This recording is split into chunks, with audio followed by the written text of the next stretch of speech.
முன்னேற்ற சங்கத்தின் சார்பிலும் தமிழர் தேசம் கட்சி சார்பிலும் எங்களுடைய வணக்கத்தை தெரிவித்துக் கொண்டு வருகிற ஜனவரி 25 முத்தரையர்களின் அரசியல் அதிகார மீட்பு மாநாட்டிற்கான அழைப்புதல தான் உங்க கிராமத்தை தேடி கொடுப்பதற்காக வருகை வந்திருக்கிறோம். தமிழகம் முழுக்க அதிக எண்ணிக்கையில பெரும்பான்மையாக வாழுகிற சமூகம் நமது முத்தரையர் சமூகம். எப்படி பெரும்பான்மைனா 1,25,00,000 பேர் தமிழகம் முழுக்க வாழ்கிறோம்.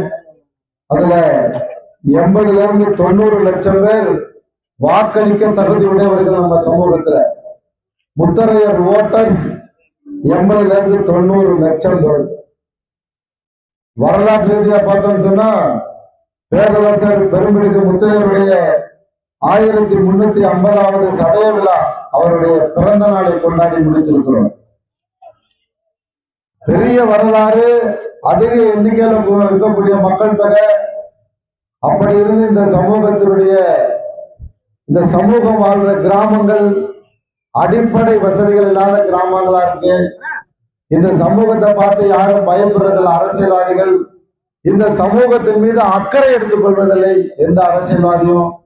இதெல்லாம் ஏன் அப்படின்னா, நாம பெரும்பான்மையான சமூகம்னு வருஷத்துக்கு ஒரு தடவையாவது நிரூபித்து காட்ட தவறுகிறோம்.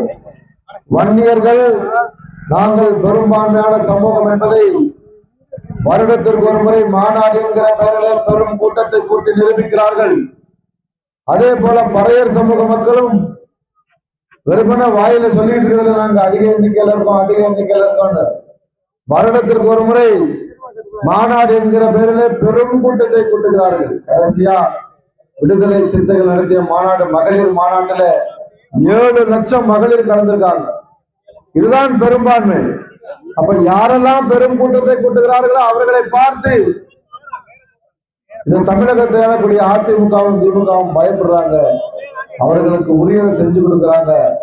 அதே போல நாமும் பெரும் கூட்டமா கூட போறோம். ஜனவரி 25 முத்தரையர்களின் அரசியல் அதிகார மீட்பு மாநாடு 5 லட்சம் பேர் சந்திக்க போறோம். தமிழகத்தினுடைய மைய பகுதியா இருக்கக்கூடிய திருச்சியில மிகப்பெரிய அரசியல் மாற்றம் நம்ம சமூகத்துல நிகழப்போகுது. அதுக்கு நீங்களெல்லாம் காரணமாக இருக்க போறீங்க. எப்படின்னு சொன்னா, நீங்க எல்லாம் திருச்சியில அந்த மாநாட்டுல கலந்துக்கிட்டா மட்டும்தான் மாற்றம். இந்த மாற்றம் வந்தாதான் நம்ம சமூகம் எல்லாத்துலயுமே முன்னேற முடியுங்கிறத மனசுல வச்சுக்கிட்டு திருச்சியை நோக்கி வாங்க. மிகப்பெரிய இந்த மக்களுக்கான அரசியல் அதிகாரத்தை மீட்டெடுக்க உங்களை அன்போடு அழைத்து இந்த நிகழ்வை இங்கு ஏற்பாடு செய்த அனைத்து சகோதரர்களுக்கும் சகோதரிகளுக்கும் கிராம பெரியவர்களுக்கும் எங்களுடைய நெஞ்சம் நிறைந்த நன்றியை தெரிவித்துக் கொண்டு விடைபெறுகிறேன். நன்றி, வணக்கம்.